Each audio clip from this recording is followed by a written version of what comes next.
తాజా వార్తలను అందించే ప్రెస్ న్యూస్ కి స్వాగతం.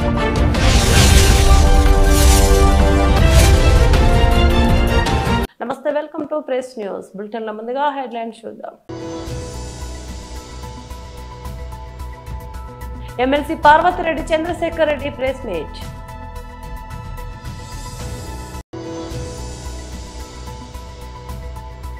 మెడికల్ కాలేజీలపై జగన్ అబద్ధాలు, ప్రజలను మభ్యపెట్టడమే లక్ష్యం. ఎరపతినేని మీడియా సమావేశం.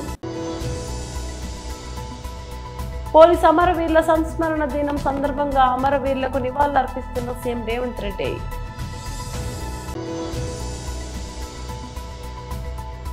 జూబ్లీహిల్స్ ఉప ఎన్నిక బరిలో నామినేషన్ల వెలువ. MLC Parvathireddy Chandrashekar Reddy press meet. CM గారే ఉద్యోగ సంఘాలన్నింటినీ పిలిపించుకొని ఏడాది తెరిపి లేకుండా 2 రోజుల పాటు వారందరితో కూడా సమావేశాలు నిర్వహించినారు. 2 రోజుల పాటు సీఎం గారు నేరుగా ఉద్యోగ సంఘాలందరినీ కూడా పిలిపించి వారితో సమావేశాలు నిర్వహిస్తూ ఉంటే అందులో కూడా దీపావళికి ముందు జరుగుతున్నటువంటి పరిణామాలను చూసి ఉద్యోగస్తులు కానీ మేము కానీ అందరూ కూడా అనుకున్నాం 4 డిఏలు పెండింగ్ ఉన్నాయి, వాటన్నిటిని కూడా ఇస్తారు, పిఆర్సీ కమిషన్ వేస్తారు, అలానే ఐఆర్ ఈ లోపల ఐఆర్ని రిలీజ్ చేస్తారు, 30% ఐఆర్ని రిలీజ్ చేస్తారు, అలాగనే ఏదైతే పెండింగ్లో ఉన్నాయో అరియర్స్ వాటన్నిటిని కూడా రిలీజ్ చేస్తారని చెప్పి ప్రతి ఒక్క ఎంప్లాయీ కూడా ఆశతో ఎదురు చూస్తున్నారు. ఎందుకంటే 2 రోజుల పాటు డైరెక్ట్గా సీఎం గారే ఇన్వాల్వ్ అయ్యి మాట్లాడుతూ ఉన్నప్పుడు ప్రతి ఒక్కరు కూడా ఎక్స్పెక్ట్ చేసినారు. కానీ తీరా చూసేటప్పటికి సాయంత్రానికి సీఎం గారు అర్ధరాత్రి ప్రెస్ మీట్ పెట్టి ఏదో ఉద్యోగస్తులకి ఏదో చేస్తా ఉన్నామని చెప్పి ఆయన చేసినటువంటిది ఒక్క డిఏ ఇస్తా ఉన్నానని చెప్పిన తీరు చూస్తే మొత్తం ఉద్యోగస్తులందరూ కూడా నివ్వెరపోయినారు. ఏంటిది 4 డిఏలు పెండింగ్ ఉంటే ఒక్క డిఏ ఇవ్వడం, పిఆర్సీ గురించి కానీ పిఆర్సీ కమిషన్ వేస్తున్నానని కానీ ఈ లోపల ఐఆర్ ఇవ్వడం కానీ ఈ లోపల ఏదైతే పెండింగ్ బకాయిలు ఉన్నాయో వాటన్నిటిని ఇవ్వాలన్న ఆలోచన కానీ ఈ విధమైనటువంటి ఎక్కడా కూడా ఆలోచన చేయకుండా ఒక్క డిఏ, ఆ డిఏ ఇచ్చినటువంటి తీరు కూడా దానికి సంబంధించినటువంటి జీవోలో కూడా ఎంత ఘోరమైనటువంటి మోసం కనపడతా ఉందన్నది నేను మీ ద్వారా ప్రభుత్వాన్ని డిమాండ్ చేయదలుచుకున్నా. ఒకటి, జగన్ 4 డిఏలు పెండింగ్ పెట్టిపోయినాడు, అందులో మేము ఒక్క డిఏని ఇస్తా ఉన్నామని చెప్పినారు. నేను చెప్తా ఉన్నాను, జగన్మోహన్ రెడ్డి గారు కేవలం 5 సంవత్సరాల పాలనలో మామూలుగా 6 నెలలకు ఒక్క డిఏ ఇవ్వాలా, 5 ఏళ్లకి 10 డిఏలు ఇవ్వాలా. జగన్మోహన్ రెడ్డి గారు ఎన్ని డిఏలు ఇచ్చినారు తెలుసా? 11 డిఏలు ఇచ్చినారు. 5 సంవత్సరాల్లో మీరు పెట్టినటువంటి ఒక్క డిఏ పెండింగ్ని ఇవ్వడంతో పాటు ఆయన కంప్లీట్గా 5 సంవత్సరాల్లో ఇవ్వాల్సినటువంటి 10 డిఏలు మొత్తం కలిపి 11 డిఏలు ఇచ్చినటువంటి ప్రభుత్వం ఏదైనా ఉందంటే జగన్మోహన్ రెడ్డి గారి ప్రభుత్వం తప్ప ఏ ప్రభుత్వం లేదు. పైగా ఈరోజు మీరేమంటా ఉన్నారు, జగన్మోహన్ రెడ్డి గారు 4 డిఏలు పెండింగ్ పెట్టుకున్నారు, దాన్ని నేను ఒకటి ఇస్తా ఉన్నాను అంటున్నారు. మీరేం చెప్తా ఉన్నారు? మీ నోటుకుంటే మీరేం చెప్తా ఉన్నారు? 4 డిఏలు ఉన్నాయి. 1 జనవరి 24, 2 జూన్ 24, జనవరి 25, జూన్ 25, 4 డిఏలు. ఈ 4గింటిలో ఇవ్వాల్సినటువంటి 4 డిఏలు పెండింగ్ ఉన్నాయన్నారు. నేను మరలా కూడా చెప్తా ఉన్నా, ఇవి మీరు చెప్పినట్టుగా ఇది జూన్ 25, జనవరి 25, జూన్ 24, జనవరి 24. సరే, ఈ 4 జగన్ అన్నారు, మీకే అర్థమవుతా ఉంది. ఈ 3 కూడా కూటమి ప్రభుత్వం వచ్చిన తర్వాత 6 నెలలకు ఒక్కసారి ఇవ్వాల్సినటువంటి డిఏలలో ఈ 3 డిఏలు పెండింగ్ ఉన్నాయన్నది. ఇకపోతే ఒక్క డిఏ అయినా మీ టైంలో పెండింగ్ ఉంది కదా అని మీరు అనుకోవచ్చు. అది జనవరి 2024 ఇవ్వాల్సినటువంటి డిఏ మీ టైంలో అదే కదా అని మీరు అనుకోవచ్చు. ఆ ఒక్కటైనా కూడా నేను దానికి కూడా చెప్తా ఉన్నా, ఎప్పుడైనా కూడా డిఏలు ఇవ్వాలన్నప్పుడు కేంద్ర ప్రభుత్వ ఉద్యోగులకు సంబంధించి డిఏని రిలీజ్ చేసిన తర్వాత ఆ తర్వాత రాష్ట్ర ప్రభుత్వాలన్నీ కూడా డిఏని రిలీజ్ చేసే అలవాటు. మెడికల్ కాలేజీలపై జగన్ అబద్ధాలు, ప్రజలను మభ్యపెట్టడమే లక్ష్యం. ఎరపతినేని మీడియా సమావేశం. దేశవ్యాప్తంగా కూడా అందరూ దీపావళి వేడుకలు జరుపుకున్నారు. మన ఆంధ్ర రాష్ట్రంలో కూడా అత్యంత కన్నుల పండుగగా ఒక భూతాన్ని, ఆంధ్రప్రదేశ్ రాష్ట్రాన్ని పట్టి పీడుస్తున్న ఒక భూతాన్ని తరిమేశామనే ఆనందంతో ఆంధ్రప్రదేశ్ ప్రజానికం కూడా గతం కన్నా ఎక్కువగా ఆనందోత్సాహాలతో దీపావళి జరుపుకున్నారు. దీనికి రీజన్ ఏంటంటే, ఎప్పుడు అధికారంలో ఉన్నప్పుడు కూడా విధ్వంసం, అధికారంలో లేనప్పుడు కూడా విధ్వంసం. ఈ విధ్వంసం వీళ్ళ వైసీపీ జగన్ డిఎన్ఏలోనే ఈ విధ్వంసం అనే ఒక విషతుల్యమైన పదార్థం వాళ్ళ డిఎన్ఏలో వాళ్ళ రక్తంలో ఉంది. అది మారిస్తే మారేది కాదు, మందుల వల్ల తగ్గేది కాదు, ఆపరేషన్ వల్ల పోయేది కాదు. దీనికి ప్రపంచంలో మందు ఇంతవరకు ఏ సైంటిస్టు ఏ శాస్త్రజ్ఞుడు కూడా కనుక్కోలేదన్నదే అక్షర సత్యం. సో దీన్ని ఎప్పటికప్పుడు ఎన్నికలు వచ్చినప్పుడు ఆంధ్రప్రదేశ్ ప్రజానీకమే డాక్టర్లుగా, సైంటిస్టులుగా, శాస్త్రవేత్తలుగా, పరిశోధన చేసే అనుభవజ్ఞులుగా వాళ్ళే మారి ఈ వైసీపీ పెనుబోతాన్ని ఆంధ్రప్రదేశ్లో అధికారంలోకి రాకుండా చూడాల్సిన బాధ్యత ఆంధ్రప్రదేశ్ ప్రజానీకం మీద, ఆంధ్రప్రదేశ్ ఓటర్ల మీద ఉందన్నది అక్షర సత్యం, నగ్న సత్యం. సో దానికే నిన్న ఎందుకు ఇంత పెద్ద ఎత్తున జరుపుకున్నారు ఆంధ్రప్రదేశ్లో అనే దానికి ఒక విజనరీ లీడర్, 45 సంవత్సరాల సుదీర్ఘ రాజకీయ అనుభవం కలిగిన ఒక మేధావి,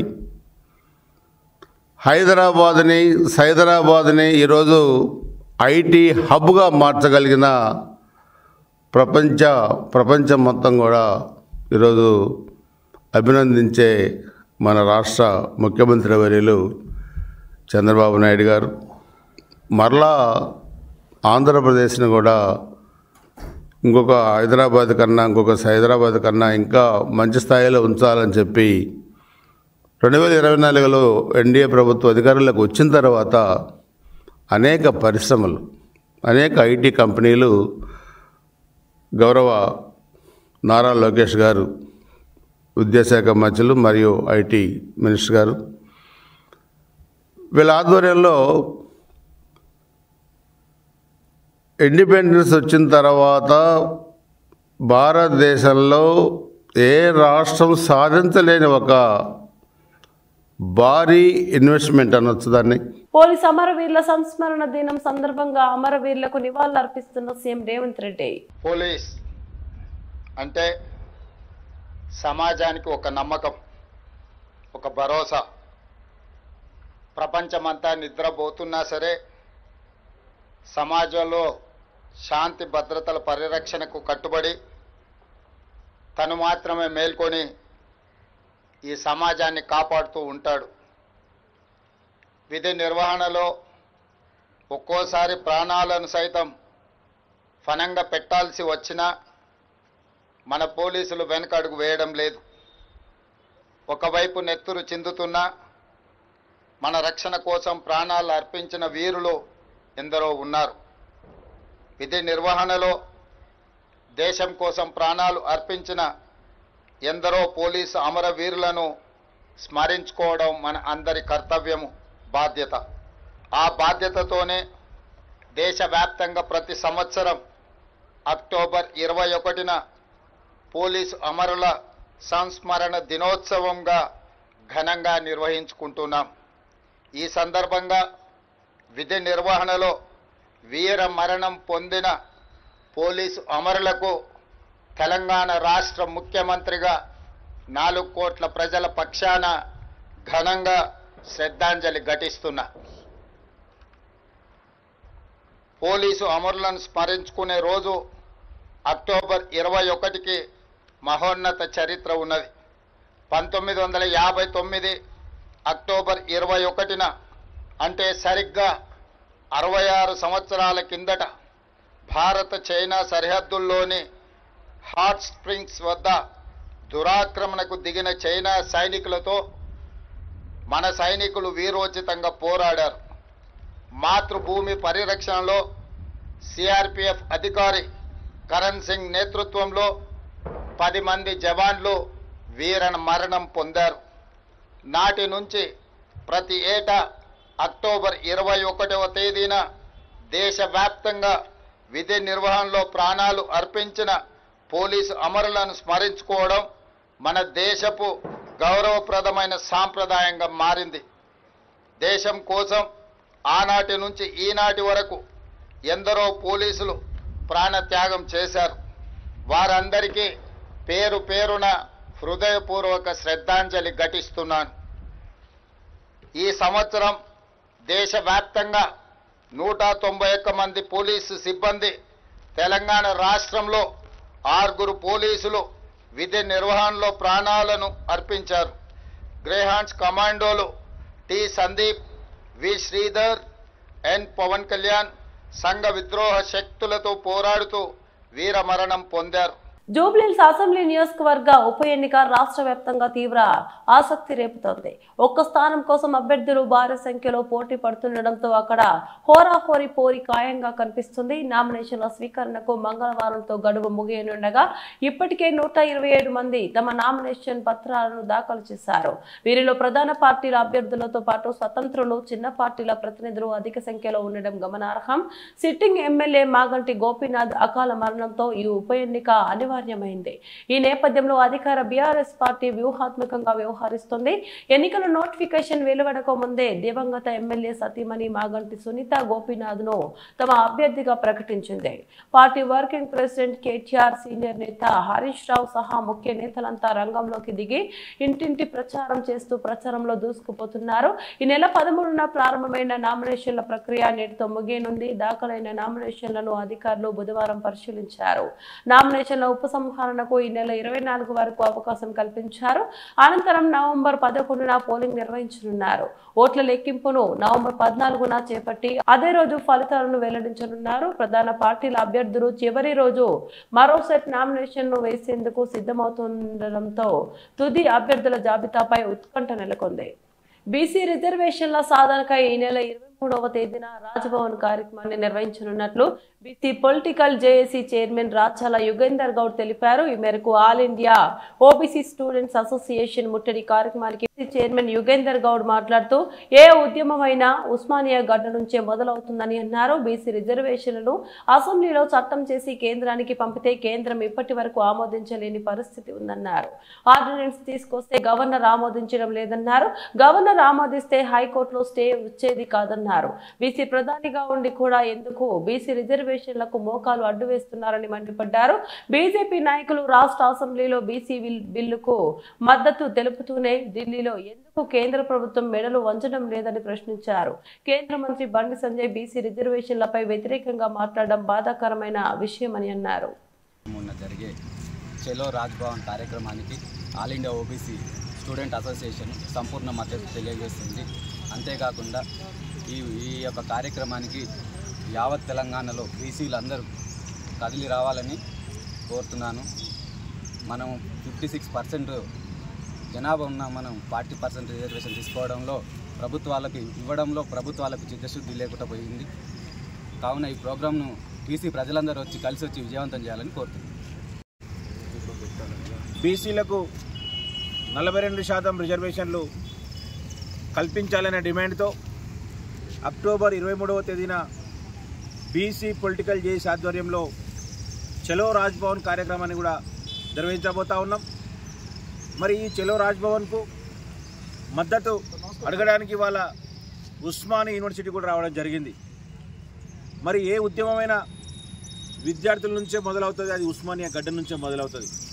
మరి ఈ ఉస్మానియా యూనివర్సిటీలో all India OBC students association జాతీయ అధ్యక్షులు కిరణ్ కుమార్ గారు, అదేవిధంగా తెలంగాణ రాష్ట్ర ఇన్ఛార్జ్ గణేష్ గారు కూడా వాళ్ళని కలవడం జరిగింది.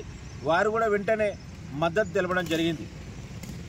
మరి రాష్ట్ర ప్రభుత్వం ఇచ్చిన మాట ప్రకారం బీసీలకు 42% రిజర్వేషన్లు కల్పిస్తూ అసెంబ్లీలో చట్టం చేసి కేంద్రానికి పంపినా కేంద్రం ఇప్పటి వరకు ఆమోదించినటువంటి పరిస్థితి. మళ్ళీ ఆర్డినెన్స్ తీసుకొస్తే గవర్నర్ సంతకం పెట్టినటువంటి పరిస్థితి. మళ్ళీ బీసీ సంఘాలు విజ్ఞప్తి మేరకు డిమాండ్ మేరకు జీవో తీసుకొస్తే జీవో పైన స్టే ఇచ్చినటువంటి పరిస్థితి. మరి దీనికి అడ్డుపడుతున్నది ఎవరు? నిజంగా కూడా కేంద్ర ప్రభుత్వం ఆమోదించుంటే ఈరోజు న్యాయపరమైన చిక్కులు వచ్చేవి కాదు కదా. గవర్నర్ ఆర్డినెన్స్ మీద సంతకం పెట్టింది కూడా ఈరోజు హైకోర్టులో స్టే వచ్చేది కాదు. మరి బీసీ ప్రధానిగా ఉండి కూడా బీసీల రిజర్వేషన్లకు ఎందుకు మోకాలు అడ్డుడుతుందో అర్థమవుతలేదు. మరి బీజేపీ నాయకులు చూస్తేనేమో రాష్ట్ర అసెంబ్లీలో ఈరోజు ఆమోదిస్తారు, రాష్ట్ర అసెంబ్లీలో మద్దతు తెలుపుతారు, తెలంగాణ బంద్లో కూడా పాల్గొంటారు. మరి ఢిల్లీలో ఎందుకు ఒప్పిస్తలేరు? ప్రధాని మోదీ గారిని ఎందుకు మీరు అడిగి బిల్లును ఈరోజు తీసుకురావడంలో ఎందుకు కృషి చేస్తలేరని చెప్పి అడుగుతా ఉన్నా. మరి కేంద్ర మంత్రి ఒక ఆయన మొన్న బండి సంజయ్ గారు అనుకుంటా ఏదో మీడియాలో మనతో బరాబర్ అడ్డుకుంటామంటారు. ఇంతకు నువ్వు ఒక బీసీ నాయకుడు ఉండి, బీసీ నాయకుడు నువ్వు అధ్యక్షుడు అయినాక చాలామంది బీసీలు నీ వెంట నడిచిండ్రు, ప్రేమించిండ్రు, నీకు నీ నాయకత్వాన్ని బలపరిచిండ్రు. అలాంటి మీరు ఈరోజు బీసీ రిజర్వేషన్ల మీద వ్యతిరేకంగా మాట్లాడడం నిజంగా బాధాకరం.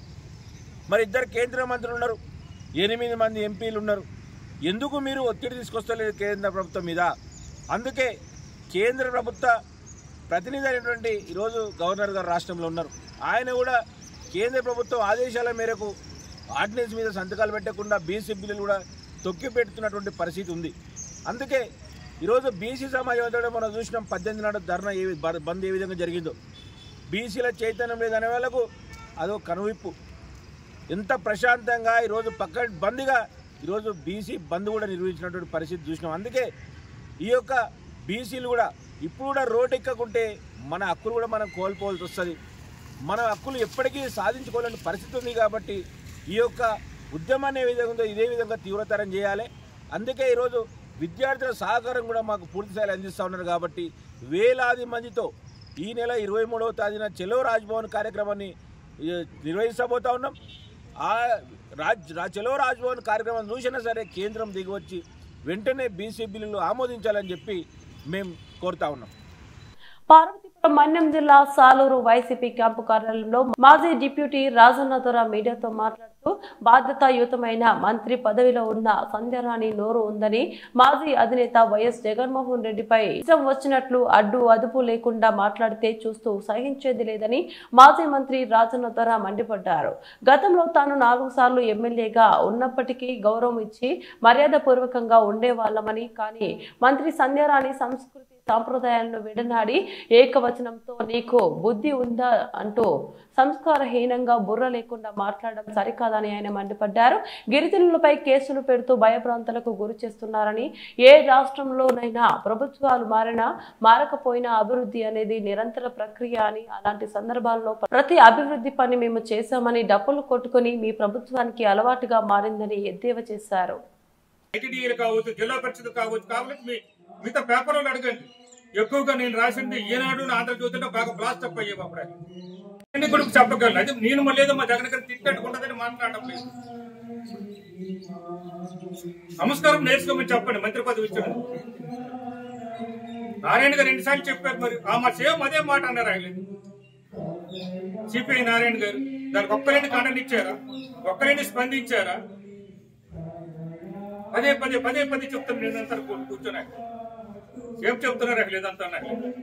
గతంలో పిల్లలు చెడిపోయినారు, పరామర్శకి వెళ్ళారంటే నేను నా హయాంలో పోలవరం నియోజక విద్యార్థి చెడిపోతే సభాన్ని అక్కడ పెట్టుకుని నేను అధికారులు తీసుకొని వెళ్ళి వెంటనే అక్కడికి వెళ్ళి అధికారులు తీసుకొని వెళ్ళి నేను 10 లక్షలు చెక్కు కూడా ఇచ్చాను. అప్పటికప్పుడు రాయించి 10 లక్షలు చెక్కు ఇచ్చాం. అలాగే నా నియోజకవర్గం ఒకరిద్దరు చెడిపోతే తెలియదు. జ్వరం అంటే ఏమిటి, కడుపు నొప్పి అంటే ఎలాగుంటుంది, అవగాహన కలుగు చేయాలి. వారికి ఒక అవగాహన కలుగు చేయాలి ఉంటుంది. కాబట్టి ఏదైనా వస్తే మీకు చెప్పండి అని. అటువంటిది చేశారా? నేను ఆమె చెప్తున్నారు 190 గురుకులాలకి నేను వేశాను, మీరేశారు గురుకులాలకి. నేను మంత్రికి అయిన తర్వాత వేశాను. రికార్డు చూసుకోండి. నేను చెప్పింది తప్పు అంతా నేను రాజకీయాల నుంచి తప్పుకుంటాను. నేను మీరేశారా అది సంజయ్ రాయన్ గారికి అడుగుతున్నాను. నేను మంత్రిగా ఉన్నట్టు గురుకులాలకు నేను వేశాను. ఆశ్రమ స్కూల్కి ఫైలు పెట్టాము ఏఎన్ఎం వేయడానికి. ఫైల్ సీఎం ఆఫీసులు పెండింగ్ ఉంది, ఎన్నికలు వచ్చినాయి. ఆశ్రమ స్కూల్ కూడా వేయడానికి ఫైలు పెట్టాము. ఆ ఫైల్ కాపీలు కూడా కావాలంటే అదే ఉన్నాయి. ఫైల్ ఆగిపోయింది, మధ్యలో ఎన్నికలు వచ్చాయి. గురుకులాలకు నేను ఉండేటప్పుడు వేసాము. మీరు చూసుకోండి. అట్లేదు మీ సెక్రటరీ కోవాలి, మీరేదో కొత్తగా వేసినట్టు చెప్తున్నారు. ఏఎన్ఎంలు అంటున్నారు. Welcome back. బులెటిన్ ముగించే ముందు మరోసారి హెడ్లైన్ చూద్దాం. MLC Parvathireddy Chandrashekar Reddy press meet.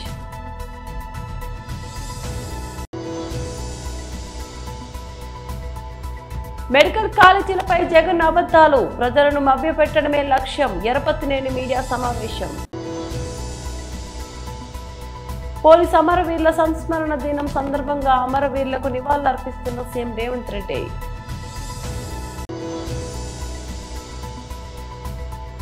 Jubilee Hills ఉప ఎన్నిక బరిలో నామినేషన్ల వెలువ. ఇవి బులెటిన్ అప్డేట్స్. మరో బులెటిన్లో మళ్ళీ కలుద్దాం. అంతవరకు సెలవు. నమస్తే.